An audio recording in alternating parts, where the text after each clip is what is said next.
pose souvent la question, vous parlez beaucoup de décroissance, alors pourquoi votre mouvement se nomme-t-il démocratie directe et résilience et non pas démocratie directe et décroissance? Par ailleurs, certains représentants de la mouvance dite décroissance contestent que nous puissions être considérés comme décroissants en arguant que si nous l'étions vraiment, nous aurions placé le mot décroissance dans notre intitulé. En réalité, qu'est-ce que la décroissance? C'est avant tout un nom commun, féminin, qu'on trouve dans le dictionnaire et qui signifie l'action de décroître. Son synonyme est diminution, pouvant être évalué au plan physique en volume, en hauteur, en largeur, en poids, en nombre, etc. Employé seul, ce substantif ne veut rien dire si on ne l'associe pas à une unité de mesure significative de la chose à quantifier. Par exemple, on pourra parler de la décroissance du débit d'un fleuve, mesuré en variation de mètres cubes seconde, ou de la décroissance des rendements d'une céréale, mesurée en variation de tonnes à l'hectare. La décroissance peut aussi concerner des domaines plus subjectifs, par exemple la qualité du lien social, mesuré en variation qualitative des échanges interpersonnels, ou plus largement encore celui du bonheur humain, calculé en variation d'un ensemble de critères plus ou moins aléatoires ou subjectifs.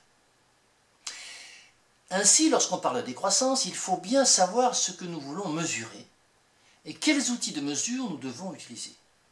Cette précaution préalable peut faire gagner un temps précieux, éviter des palabres stériles et bien centrer le débat sur des données claires. Mais ce n'est pas tout. Nous devons également nous assurer que ce que nous mesurons est significatif de ce que nous voulons étudier. Dans le cas contraire, nous aurions échafaudé en vain un argumentaire exempt de toute pertinence. Voyons un peu ce qu'il en est pour la décroissance économique.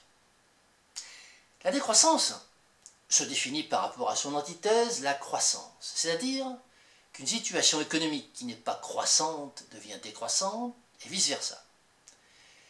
Et mis à part le cas particulier de l'état stationnaire que nous laisserons provisoirement de côté pour ne pas compliquer le raisonnement. Les représentants de l'oligarchie au pouvoir depuis 200 ans prônent la croissance économique comme objectif prioritaire et seul moyen d'assurer le bonheur de leurs administrés. Ils sont suivis en cela par l'immense majorité des populations. Quelques groupuscules prônent au contraire la décroissance économique, indiquant que cette option serait de nature à rétablir la joie de vivre, slogan du journal La Décroissance, ou à augmenter les liens en diminuant les biens, slogan des objecteurs de croissance. Ces groupes ne sont suivis que par une infime minorité des populations. Mais que ce soit les zélateurs de la croissance ou que ce soit les objecteurs de croissance, tous deux se trompent sur l'unité de mesure, ce qui, vous en conviendrez, les renvoie dos à dos. Cette unité de mesure erronée s'appelle le PIB, c'est-à-dire le produit intérieur brut, qui est l'un des agrégats majeurs des comptes nationaux. En tant qu'indicateur économique principal de mesure de la production économique réalisée à l'intérieur d'un pays donné, le PIB vise à quantifier la valeur totale de la production de richesse effectuée par les agents économiques résidant à l'intérieur de ce territoire, ménages, entreprises, administrations publiques, etc. Le PIB est donc censé refléter l'activité économique interne d'un pays, et la variation de ce même PIB d'une période à l'autre est censée mesurer son taux de croissance économique. Les croissancistes veulent faire augmenter le PIB, les objecteurs de croissance ou décroissancistes veulent faire diminuer ce PIB. Et ce faisant, ces derniers, bien que ne pouvant être soupçonnés de mauvaise foi, tombent dans le piège tendu par les premiers, c'est-à-dire mesurer une chose avec un outil fallacieux, ce qui engendre naturellement un raisonnement erroné. En proposant un mauvais outil de mesure, l'objectif des mandataires de l'oligarchie croissanciste est clair. Il s'agit de faire croire au peuple que tout va bien, alors que, au contraire, la banqueroute est proche. En droit de l'entreprise, cela s'appelle présentation de faux bilan. Cette technique étant généralement utilisée par les gestionnaires membres du conseil d'administration, pour tromper les associés dans une société anonyme, aient conservé leur mandat. Dans le cas de figure qui nous intéresse, les associés, ce sont les concitoyens, les citoyens, et les membres du conseil d'administration, ce sont les gouvernements des différents pays. De même que les mandataires d'entreprises qui dépendent du vote annuel de leurs actionnaires, l'objectif unique des politiciens professionnels qui composent les gouvernements est de se faire élire et réélire à chaque échéance électorale.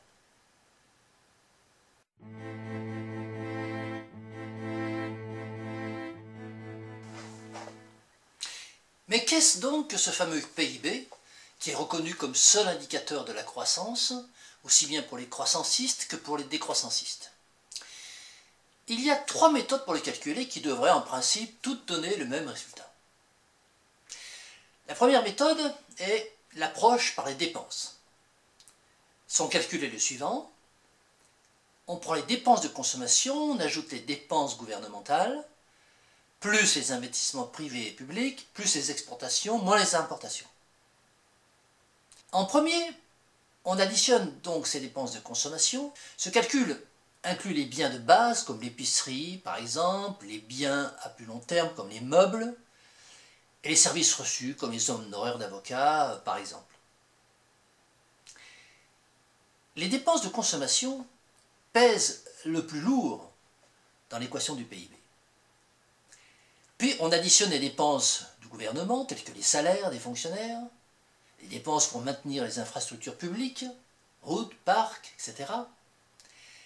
et les dépenses reliées aux services publics, éducation, santé. Et enfin les dépenses de l'armée. Ensuite, on additionne les investissements privés et publics, donc les dépenses faites par les entreprises pour offrir leurs biens et leurs services. On comptabilise les achats de la machinerie des entreprises, les achats d'usines, ainsi que les achats de maisons résidentielles neuves des ménages.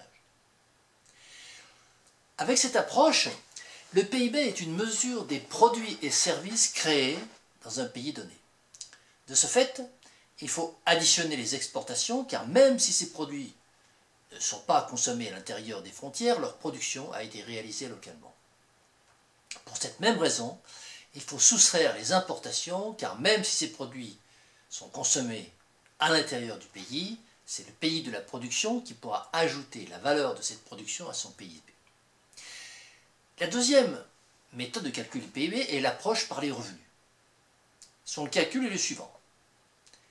Rémunération des salariés, plus autres revenus, c'est-à-dire les revenus locatifs, les intérêts, les dividendes, plus le profit des entreprises, dont les travailleurs non salariés, plus les impôts sur les produits et les importations.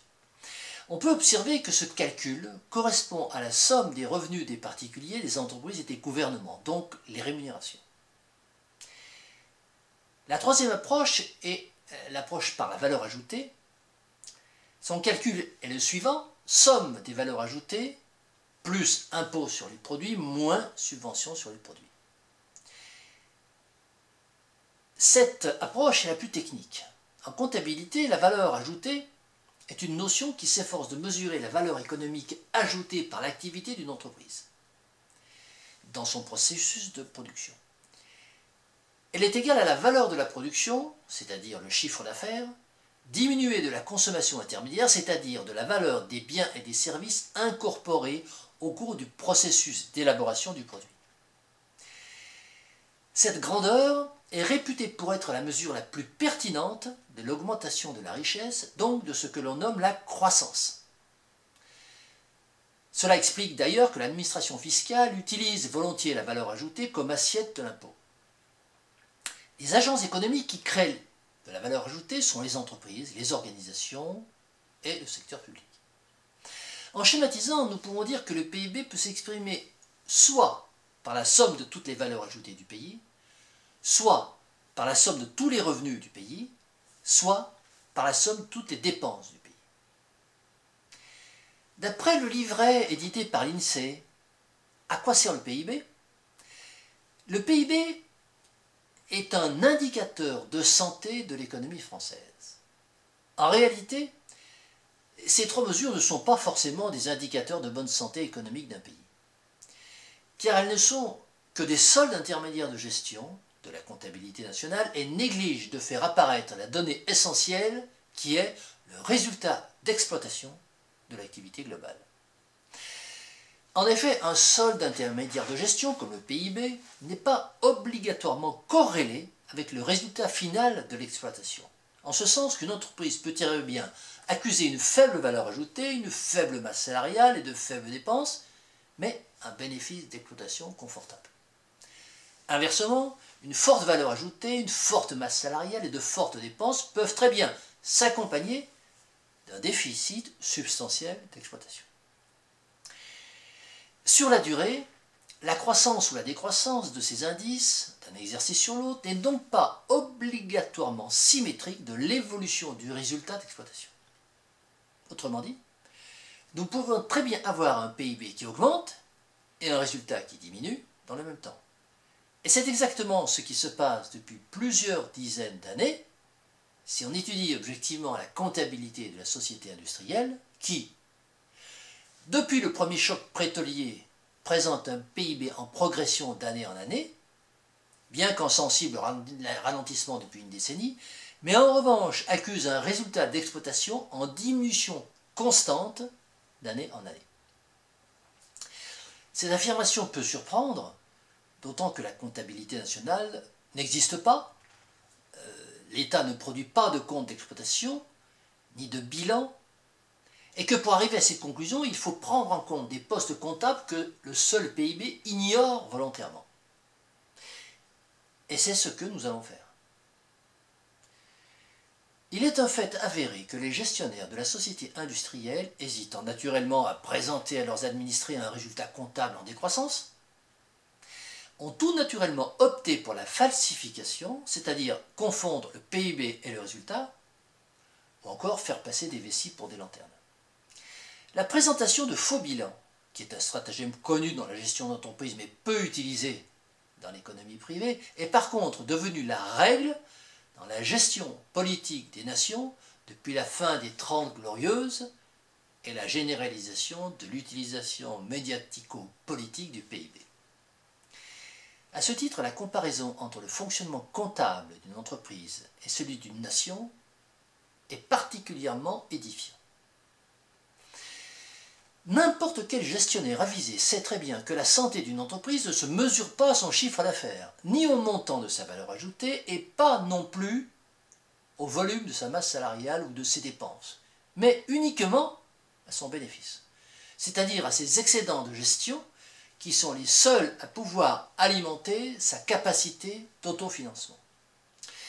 Car en termes comptables, cela reviendrait à confondre un solde intermédiaire de gestion avec le résultat, ce qui est impensable même pour le plus petit artisan. Et c'est pourtant ce que font régulièrement nos dirigeants politiques.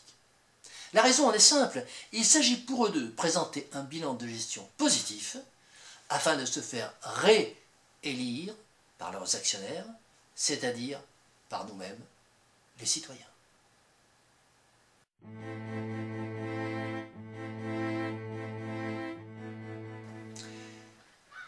Mais ce n'est pas tout.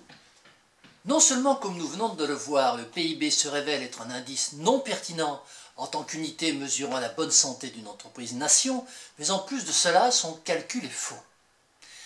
En effet, afin d'encore mieux berner leurs administrés, les représentants de l'oligarchie mondiale croissante, c'est-à-dire les membres des différents gouvernements de la planète, omettent volontairement de comptabiliser un certain nombre de postes de charge que les lois fiscales obligent pourtant le simple entrepreneur privé à prendre en compte dans ses documents de synthèse. Ces postes de charge, dont l'inscription en comptabilité changerait radicalement la configuration finale du PIB et des comptabilités nationales, concernent les variations de stock des ressources naturelles, finies, la pollution et certaines provisions pour maintenance et traitement des déchets. De quoi s'agit-il? S'il existait une véritable comptabilité nationale, digne de ce nom, elle s'attacherait à produire un compte d'exploitation classique, faisant apparaître de façon simplifiée en charge les achats externes, matières premières ou manufacturées, services, et les rémunérations brutes des individus, charges sociales comprises, plus les impôts sur les produits. En produits, nous aurions les ventes, plus les subventions sur les produits. Si la somme des charges était supérieure à celle des produits, nous obtiendrions un déficit. Et c'est ce qui se passerait réellement si nous comptabilisions les charges écologiques que nous allons détailler plus loin. Autrement dit, l'activité économique du pays serait déficitaire, le déficit de chaque année serait placé en report à nouveau sur l'année suivante, et ainsi de suite, d'année en année, augmentant ainsi le déficit cumulé.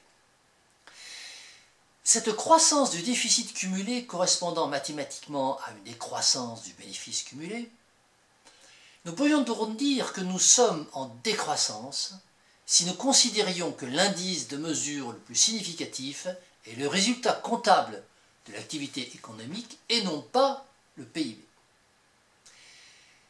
Voyons en détail les postes de charge omis par la comptabilité oligocratique.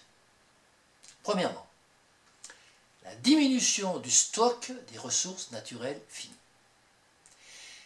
Ces ressources naturelles comprennent les ressources énergétiques telles que charbon, gaz ou pétrole et les ressources minérales telles que cuivre, oxyde de zinc, etc.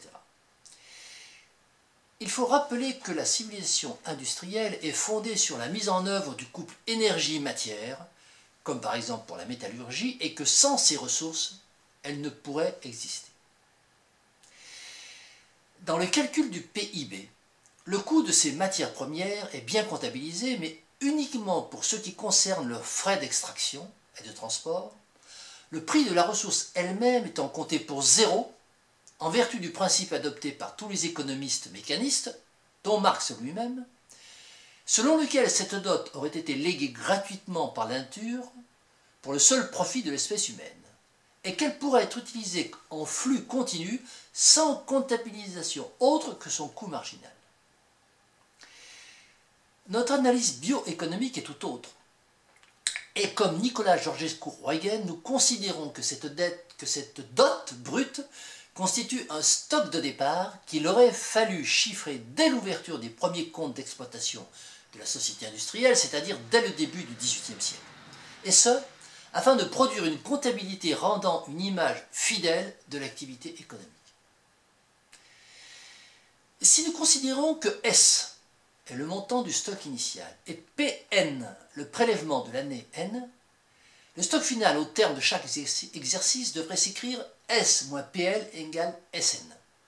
Pn constituant la variation de stock à inscrire en charge du compte de résultat. La somme de tous les Pn successifs depuis l'année 1800 par exemple, date de départ arbitraire de la civilisation industrielle ou autrement dit du commencement d'une prédation significative des ressources naturelles par l'espèce humaine, constituant le montant de la prédation à ce jour et par voie de conséquence une charge irrémédiable pour l'activité économique. La conséquence comptable de la prise en compte du stock des ressources naturelles se retrouverait ainsi au compte de résultat en tant que charge au titre d'une variation négative de stock et apparaîtrait également à l'actif du bilan au titre d'une diminution de la valeur du stock. La France consomme environ 800 millions de tonnes par an de DMC, Domestical Material Consumption, c'est-à-dire grosso modo de ressources naturelles finies, hydrocarbures, métaux, biomasse au-delà du taux de renouvellement. Le prix payé pour ces matières premières au titre des consommations intermédiaires entrant dans le calcul du PIB par le biais de la valeur ajoutée ne représente que les frais d'extraction et de transport majorés de la marge commerciale du producteur qui a prélevé autoritairement la ressource du sous-sol. Il n'est pas chose aisée d'imaginer une règle de valorisation intrinsèque des ressources naturelles afin de pouvoir remplacer la comptabilité d'une économie de flux, comme c'est le cas actuellement, par la comptabilité d'une économie de stock. Une approche pourrait se faire à l'aide du tableau suivant. Cette approche d'une évaluation intrinsèque du stock des ressources naturelles dans le monde pourrait se faire en prenant en compte la quantité de DMC, chiffrée ici en milliards de tonnes, de la décennie 1910 plus la décennie 1920 plus la décennie 1930 jusqu'à la décennie 2000, Et parallèlement, regardez l'évolution du PIB en milliards d'euros pendant les mêmes décennies. Nous obtiendrions un total sur 100 ans de 2750 milliards de tonnes de DMC pour un PIB de 1 782 000 milliards d'euros. Considérant que le PIB annuel sans utilisation de matériaux finis, c'est-à-dire de DMC, serait de 2000, l'accroissement du PIB dû à la consommation de DMC sur la période de 100 ans serait donc de 1 782 000 milliards moins 2000 par 100, c'est-à-dire 200 000, soit 1 582 000 milliards d'euros. On obtiendrait donc, en divisant le total de l'accroissement du PIB par le total de la consommation de DMC pendant la même période, la somme de 575 € qui représenterait une approche d'une évaluation intrinsèque du coût à la tonne du stock de DMC. La courbe figurant sous le graphique montre la corrélation évidente entre la consommation de DMC et l'évolution du PIB. La conséquence de ce calcul nous amènerait à considérer que les 800 millions de tonnes de DMC multipliées par 575 € donne le chiffre de 460 milliards. Cette estimation pourrait être revue à la hausse, bien entendu, au fur et à mesure que la ressource se raréfierait. Deuxièmement, le coût réel des déchets. Les chiffres de l'INSEE 2013 en France sont les suivants. 12,6 milliards pour la gestion des eaux usées, 16,7 milliards pour la gestion des déchets ménagers et industriels et 0,6 milliards pour la gestion des déchets radioactifs. Nous relèverons tout de suite que le chiffre de 0,6 milliards pour la gestion des déchets radioactifs est ridiculement bas, mais nous étudierons ce point plus loin dans le chapitre consacré aux provisions de maintenance. Les quelques 28 milliards consacrés au traitement des eaux et déchets ordinaires sont bien inscrits en poste de charge dans la comptabilité nationale, mais ils sont en partie compensés par les 10 milliards de chiffres d'affaires réalisés par les entreprises de recyclage. Une remarque est que ce mode de calcul ne prend pas en compte la formidable déperdition générée par l'évacuation des matières organiques humaines via le réseau d'égouts et des déchets alimentaires via les services d'enlèvement. Pour la France, il s'agit pas moins de 30 millions de tonnes de matières fécales par an qui ne seront pas restituées à la terre agricole sous forme d'amendement, alors que c'était leur vocation naturelle et leur destination avant l'avènement de la civilisation industrielle. Pour ce qui concerne les déchets alimentaires, c'est 350 millions de tonnes par an qui ne seront pas restitués, car non compensés par les produits de piètre qualité issus des industries de recyclage et notoirement boudés par les agriculteurs. Cette énorme diminution dans l'apport de matières organiques vers les sols arables, liée à l'avènement de la société industrielle, est déjà pressentie par Karl Marx lui-même comme un effet pervers de l'industrialisation capitaliste, et la cause, conjointement avec l'utilisation massive des engrais chimiques, de la dégradation des sols et de la diminution de leur teneur en humus, présageant d'une baisse des rendements, voire d'une stérilisation prochaine. La valeur de ces 400 millions de tonnes de matière organique et compost peut être évaluée à 16 milliards d'euros. Il conviendrait donc de comptabiliser cette décroissance de la fertilité des sols en termes de diminution de stock de ressources naturelles renouvelables. Le montant de cette variation de stock devra également s'assortir d'une provision pour régénération de la composante naturelle des sols arables, qui prendrait en compte les travaux mécaniques nécessaires et le temps de latence pour que le sol retrouve sa capacité productive. Cette provision devrait naturellement être ajustée chaque année en fonction des travaux de remise en état, entrepris ou pas au cours de l'exercice. Au jour d'aujourd'hui, nous pouvons dire que les travaux de remise en état sont infimes. Ils correspondent aux quelques surfaces en cours de reconversion réellement bio. La reconversion d'un hectare pouvant être estimée à 8 000 €, 1 000 € de latence sur 5 ans plus 3 000 € de travaux, la reconversion de la totalité des 30 millions d'hectares cultivables français coûterait donc 240 milliards d'euros, ce qui, réparti sur 10 ans, donnerait une provision de 24 milliards par an. Troisièmement, la pollution. La pollution est indissociablement liée à la société industrielle capitaliste, et même si d'un point de vue environnemental, elle peut être limitée par des innovations technologiques, d'un point de vue physique, elle est rendue inéluctable par la simple application de la deuxième loi de la thermodynamique. Ainsi que le notait Nicolas Georgescu-Roegen dans son ouvrage Energy and Economic Myths, les arguments procédant de la croyance en une activité industrielle libre de toute pollution sont un mythe.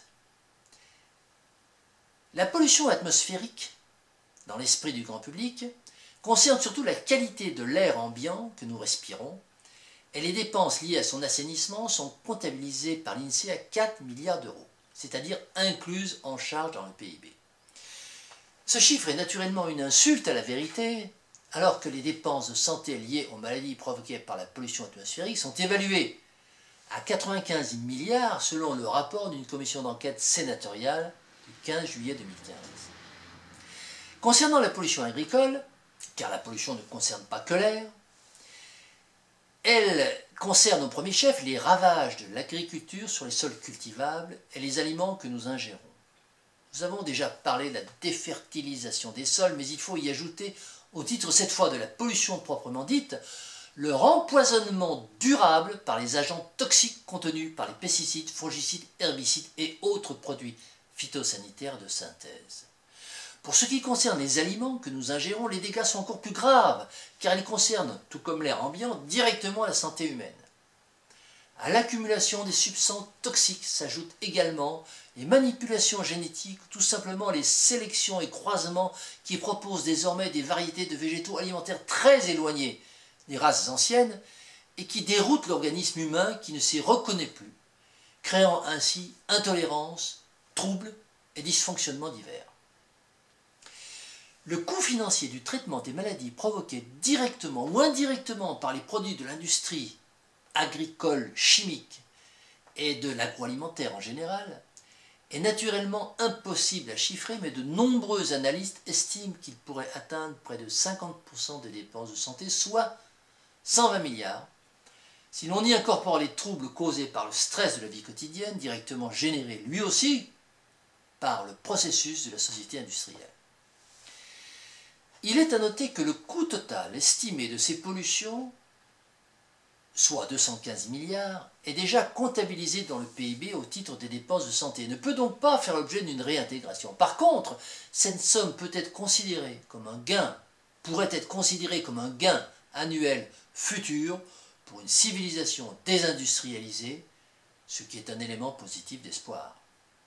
Notre critique porte donc uniquement sur l'intitulé de ces sommes qui devraient figurer en coût humain de la société industrielle, illustrant ainsi les dégâts de notre mode de vie sur l'espèce humaine, alors que leur intitulé en dépenses de santé laisse à penser au contraire que cette même société industrielle améliore la santé de l'espèce, alors que c'est en réalité tout le contraire. En la matière, le PIB n'est donc pas un indicateur de la bonne santé du pays, mais un indicateur de sa mauvaise santé. Quatrièmement, la maintenance de l'industrie nucléaire. Nous avons vu qu'une somme dérisoire de 0,6 milliards était incluse dans le PIB, dans le calcul du PIB, au titre de la gestion des déchets nucléaires. Il est bien évident que cette somme ne prend pas en compte la réalité du danger nucléaire et que l'inscription d'une provision annuelle en poste de charge s'impose afin de pallier le financement des accidents putatifs de cette industrie. L'Institut de radioprotection de sûreté nucléaire, l'IRSN, dans une étude parue le 6 novembre 2012, a estimé le coût d'un accident nucléaire majeur en France à 1 000 milliards d'euros. Il paraîtrait donc équitable de prévoir une provision annuelle de 50 milliards pour couvrir une période de 20 ans en termes de probabilité du risque. Reste le problème du coût des démantèlements, qui vont bientôt commencer pour les centrales les plus anciennes et qui ne sont pas prises en compte dans le PIB. Les estimations de ces coûts peuvent varier du simple au décuple selon qu'on se base sur les chiffres officiels, 15 milliards, ou sur ceux des contestataires, 150 milliards. Un chiffrage moyen tournerait donc autour de 70 milliards qui pourrait être imputé à raison de 7 milliards par an pour un horizon décennal de début des travaux. Le total des sommes à réintégrer d'un point de vue comptable serait donc, au titre de la variation des stocks des ressources finies, 460 milliards. Au titre de la variation de stock des ressources organiques renouvelables, 16 milliards. Au titre de provisions pour régénération de la composante naturelle des sols arables, 24 milliards. Au titre des provisions pour risque nucléaire, 50 milliards. Au titre des provisions pour démantèlement nucléaire, 7 milliards, soit au total 557 milliards. Ces considérations nous amènent à une première conclusion,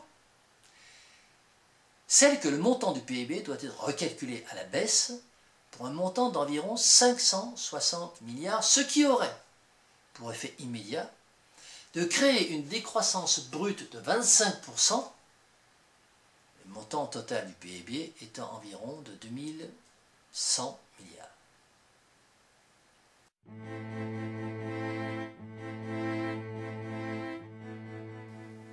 Mais le plus important n'est même pas là.